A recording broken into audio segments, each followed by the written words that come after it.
Donc, permettez-moi de vous présenter donc, un bref aperçu sur notre travail intitulé le syndrome APZ ou polyendocrinopathie auto-immune de type 1 à propos de 12 cas. Donc, ce travail qui a été réalisé au sein du service de immunologie clinique et infectiologie pédiatrique, pédiatrie 1, hôpital mère-enfant, hôpital El Harouchi, donc Casablanca.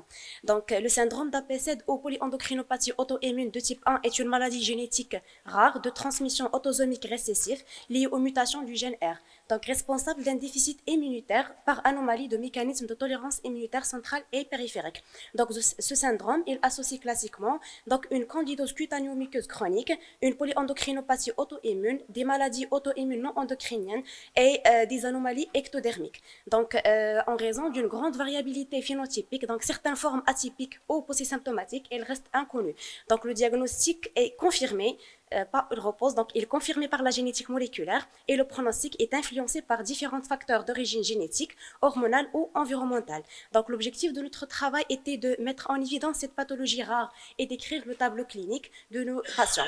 Donc pour cela, on a mené une étude rétrospective portant sur 2 cas de syndrome d'APZ ou polyendocrinopathie auto-immune de type 1 au sein du service d'immunologie clinique, service de pédiatrie 1, hôpital mère-enfant El Harouchi, Casablanca, étalé sur une durée de 13 ans, de janvier 2010 au décembre 2022. Donc, la médiane d'âge était de 9,8 avec des âges extrêmes allant de 5 à 23 ans. Donc, en ce qui concerne la consanguinité parentale, donc une consanguinité de premier degré a été retrouvée chez 6 patients, une consanguinité de deuxième degré chez 2 patients et pas de consanguinité chez les 4 autres patients. Donc, pour les manifestations cliniques, donc les manifestations, les candidoses cutanéo-muqueuses étaient les manifestations les plus fréquentes retrouvées chez des patients. Et voilà 2 photos. Et une photo, la photo numéro 1 qui montre donc des onychomycoses, des mains, et la photo numéro 2, une mycose de l'un de nos patients. Donc, les endocrinopathies, elles viennent au deuxième lieu, donc dominées par les hypoparathyroïdies retrouvées chez 8 patients, et suivi de l'insuffisance urинalienne retrouvée chez 3 de nos patients, et puis le diabète type 1 chez un seul patient. Donc, pour les autres maladies auto-immunes, donc le syndrome de malabsorption retrouvé chez 3 patients, une alopécie chez un seul patient, et en dernier, la dystrophie ectodermique faite d'une hypoplasie de l'émelle dentaire chez un seul patient. Donc, le diagnostic chez nos patients a été retenu devant des manifestations cliniques évocatrices avec confirmation par étude génétique chez tous nos patients qui a montré une mutation du gène R. Donc, sous ce graphique, il montre des cas similaires dans la fratrie dans 83% des cas, avec des cas de décès dans la fratrie dans 33% des cas. Donc, en guise de discussion, le syndrome d'APZ est une maladie héréditaire monogénique rare de transmission autosomique récessive liée aux mutations du gène R sur le bras long du chromosome 2, identifié en 1997, impliqué dans les mécanismes de tolérance immunitaire centrale et périphérique. Donc, ce schéma, il illustre un peu le rôle du gène R dans ces mécanismes de tolérance immunitaire. Donc, en haut, c'est l'état normal en présence du gène R et en bas, le B. Donc, le schéma, il montre les conséquences en cas d'une anomalie au niveau du gène R.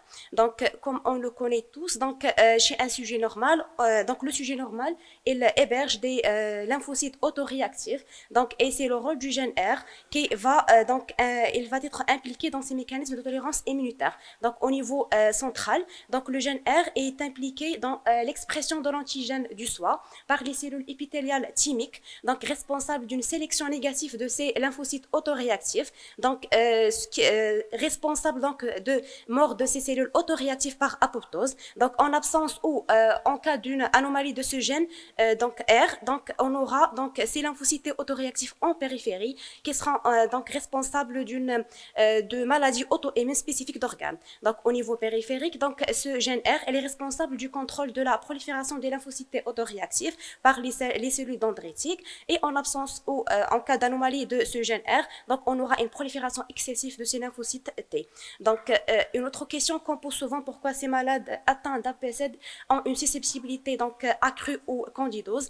Et bien parce que la réponse au contact habituel au contact de candidats est de type TH1, et en absence en cas d'anomalie du gène R, donc on aura une altération de la voie de communication, de la signalisation entre les monocytes et les lymphocytes, ce qui prédispose ces malades aux candidoses. Donc, la prévalence est très faible, donc, sauf dans certaines populations où La consanguinité est très élevée, comme les Finlandais, où la prévalence est 1 sur 25 000, les Sardes et les descendants de petites communautés de juifs iraniens, donc avec prévalence de 1 sur 9 000.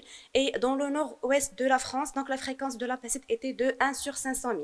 Donc pour le diagnostic de ce syndrome, il repose sur une panoplie d'éléments cliniques très évocateurs. Donc le diagnostic est quasi certain en présence de deux critères majeurs de la triade de Whittaker qui sont la candidose cutanéo-muqueuse, l'hypoparathyroïdie et l'insuffisance surrénale auto-immune. Donc, ou en présence d'un seul critère, ce syndrome est présent dans la fratrie. Le diagnostic est probable en présence d'un critère majeur associé à au moins un critère de ces critères mineurs suivants. Donc une diarrhée chronique, constipation par malabsorption, kératite, rage cutanée avec fièvre, hépatite auto-immune, vitiligo, alopécie et hypoplasie de l'hymen dentaire. Donc la confirmation, il se fait par étude génétique, comme c'était le cas de tous nos patients.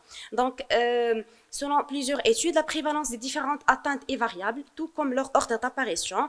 Donc, dans une série iranienne qui a été publiée en 2013, donc, ils ont conclu que les trois éléments de la triade de Whittaker apparaissent en général durant les 2 premières décennies et que les autres manifestations elles apparaissent progressivement, parfois au-delà de la 5e décennie. Et que les candidoses sont souvent le premier signe de ce syndrome, comme était le cas de nos patients. Donc, dans une deuxième série iranienne, donc, qui a été publiée en 2019, ils ont conclu que, le contraire de la première série, que l'hypoparathyroïdie était la manifestation la plus fréquente, suivie de l'insuffisance surrénalienne, et puis en troisième lieu, les candidoses. Donc, ce tableau qui illustre le résultat de 5 études donc, qui ont été faites donc, sur les manifestations cliniques de ce syndrome. Donc, on remarque que dans 4 séries, donc la finlandaise et la série italienne, la série norvégienne et la série française, la série personnelle c'est une série française, donc on note une prédominance des manifestations cutanéo-muqueuses, donc ce qui concorde avec les résultats de notre étude. Donc, toujours dans le cadre de manifestations cliniques de syndrome d'APC, donc une cohorte américaine qui a été publiée en 2016, donc ils ont conclu comme quoi que le spectre des manifestations cliniques de ce syndrome, elle est très large, elle est plus profond et qu'il se manifeste plus précocement que ce que l'on pense jusqu'à présent et que la connaissance de des manifestations surtout cutanées, elle permet un diagnostic précoce avant l'apparition des manifestations endocriniennes qui peuvent mettre en danger le pronostic vital. Donc, en ce qui concerne la prise en charge, celle-ci, elle est pluridisciplinaire. Elle doit répondre à un triple but. Donc, surtout, substituer les déficits endocriniens, maîtriser les conséquences des déficits immunitaires et contrôler l'agression auto-immune à l'aide de thérapeutiques immunosuppressives. Donc, le pronostic est aggravé par la survenue de tumeurs digestives de la cavité buccale ainsi que des leucémies.